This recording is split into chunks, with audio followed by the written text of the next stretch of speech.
In the first part, I told you about the life I was trying to build. A family, a career, responsibilities, and the life that from the outside could look perfectly normal, but inside I was struggling with something I still didn't know how to name. And eventually I started escaping. One of those escapes was alcohol. For a while it seemed to help, but it didn't solve anything. It only made the underlying problem harder to see. And as my psychological and physical health deteriorated, my search for an answer continued. That search eventually led me to a teacher, and then to Kabbalah, Tarot, Tantra, and finally Judaism. I thought I was getting closer to the answer.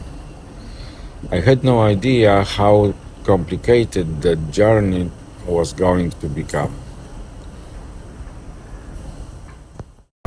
Eventually I started escaping, and one of those escapes was alcohol. I need to say this clearly because it is an important part of the story. My alcohol abuse did not appear in isolation. It developed over years alongside the deterioration of my psychological state. I was living with gender dysphoria. I didn't understand it. I couldn't explain it. I couldn't tell people what was happening inside me. And I was trying to live in life that increasingly felt like a performance. Alcohol became one of the ways I escaped from the pain. For a while it worked, or at least it seemed to. It could make things quieter. It could make the distance between me and myself temporarily easier to tolerate. But temporary relief has a price. My psychological state deteriorated. My physical health deteriorated. My relationship with my body deteriorated. And the worse I felt, the more I need to escape. It became a cycle. Pain, escape, temporary relief. More pain, more escape, and nobody around me really knew what was happening. That is one of the most painful parts of the story. I was surrounded by people. I had a wife, I had children, I had colleagues, I had a community. I had people who called themselves my friends, and I was profoundly alone. I tried to talk about what was happening with my wife, and I was allowed, so I stopped talking. And when you cannot talk about the thing that is destroying you, you become very good at hiding it. I became very good at hiding it. Somewhere along the journey, I found a teacher. He had spent many years in India. He was also one of the first and most well-known Polish tarot readers. And with him, I entered another completely different stage of my search. I studied Kabbalah with him. I studied tarot with him. But perhaps most importantly, I learned to look at my own inner world differently. It wasn't simply about learning another system of beliefs. It was about trying to understand myself, trying to give meaning to what was happening inside me, trying to find some kind of structure in something that had remained chaotic for so long. Kabbalah gave me another language. Tarot gave me another language. Meditation gave me another language. But underneath all of those systems was still the same unanswered question: who am I? And why does living my life feel so profoundly wrong? I was still searching, and I still hadn't found the answer. And then something else happened. A crack appeared in my relationship with my teacher. It was connected to the way we looked at Tantra.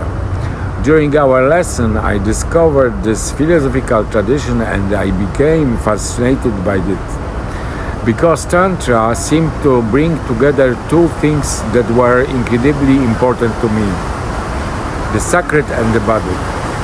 And my relationship with my own body was becoming increasingly important to me. Because my body was not simply a physical object. It was the place where some of my deepest internal conflicts were happening. I was trying to understand whether the body could be something other than a source of shame, conflict, and alienation. At the same time, I was becoming increasingly aware that my relationship was not giving me what I needed intimately. There were responsibilities, there was commitment, there was a family, there was a life that I had created myself. And I had committed myself to it, but intimacy was becoming an increasingly painful absence. So I started escaping from the bedroom. I escaped into meditation. I escaped in work. I escaped into alcohol. I escaped into thought.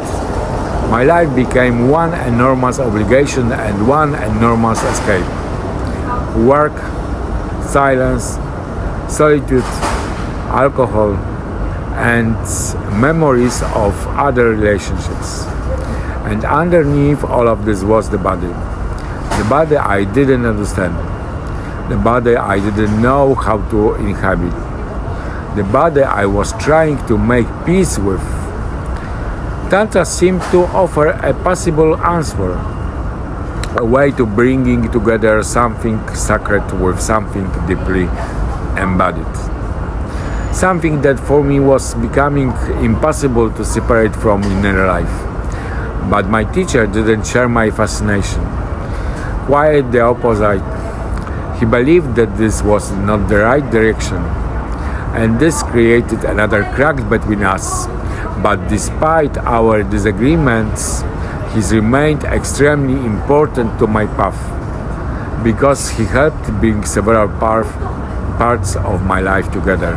My roots, my convictions, the questions I had carried for years, the spiritual traditions I had explored, and step by step he helped guide me toward the Jewish community.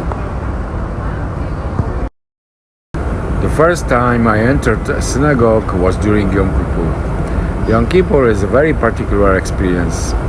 It is intense, it is intimate, and for me it was profoundly moving. At the time, I thought I had finally found what I had been looking for. I thought I had finally come home. But now, looking back, I understand something important. I didn't arrive there empty. I arrived carrying everything. My grandmother's idea that goodness mattered. Buddhism and my confrontation with suffering. My marriage and my family. And my responsibilities, my work, my alcohol abuse, my loneliness, my fascination with the body, Kabbalah, Tarot, meditation, and most importantly, the unresolved problem that had been following me for decades, my gender dysphoria. I didn't leave those things at the synagogue door.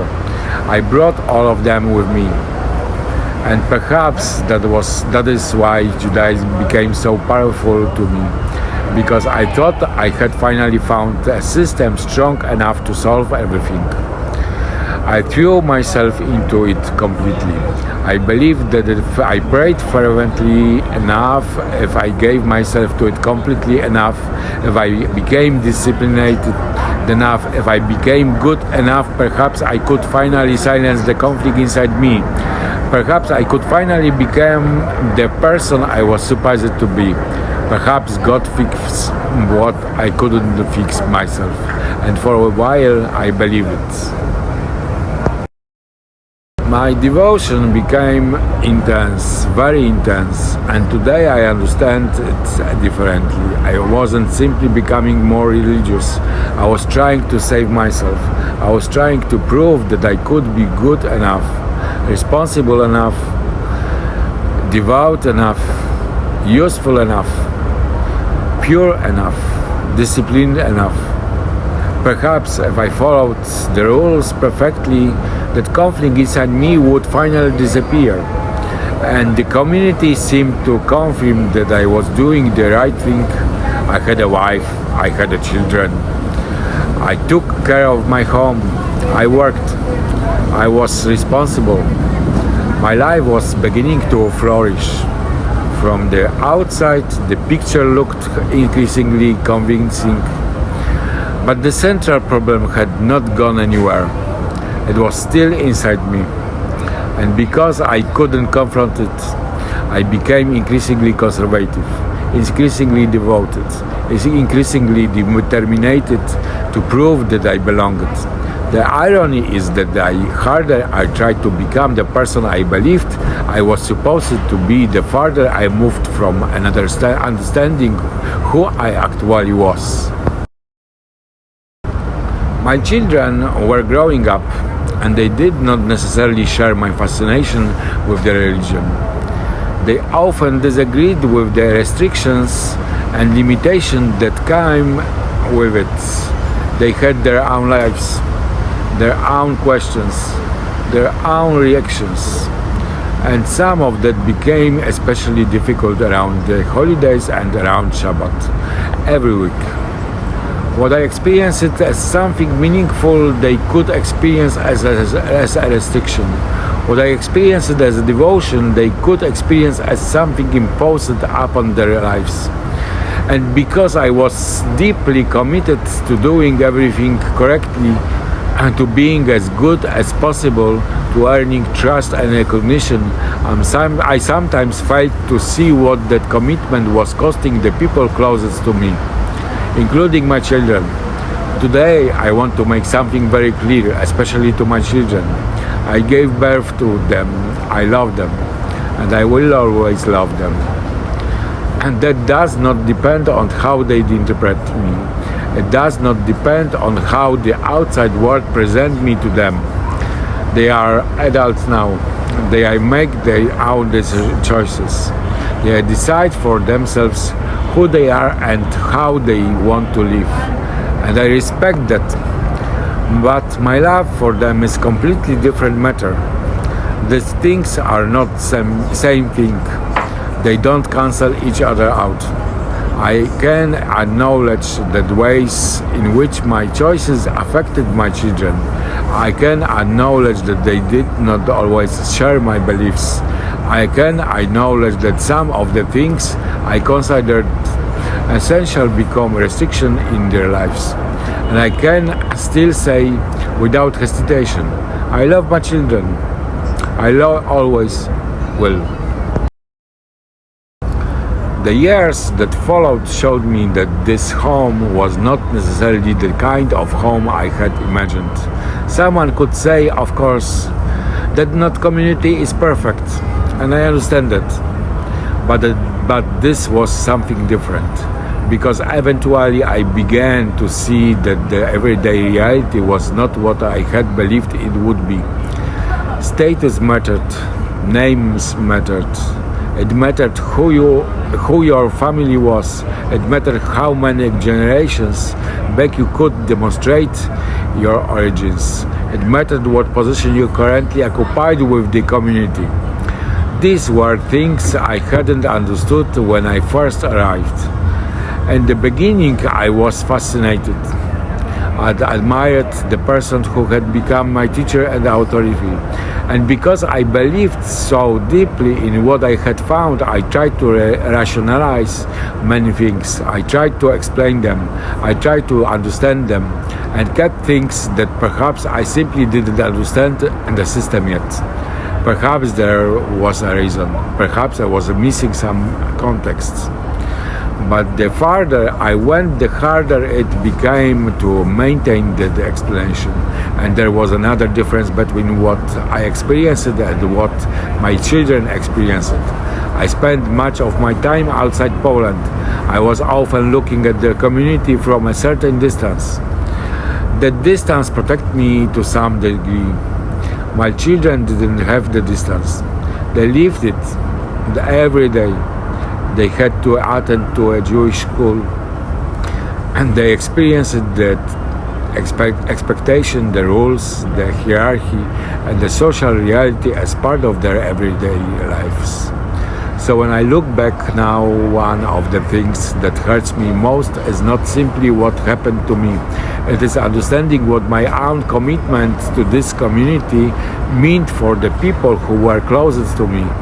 I had found a home, or at least I thought I had, but underneath that home, that original problem remained.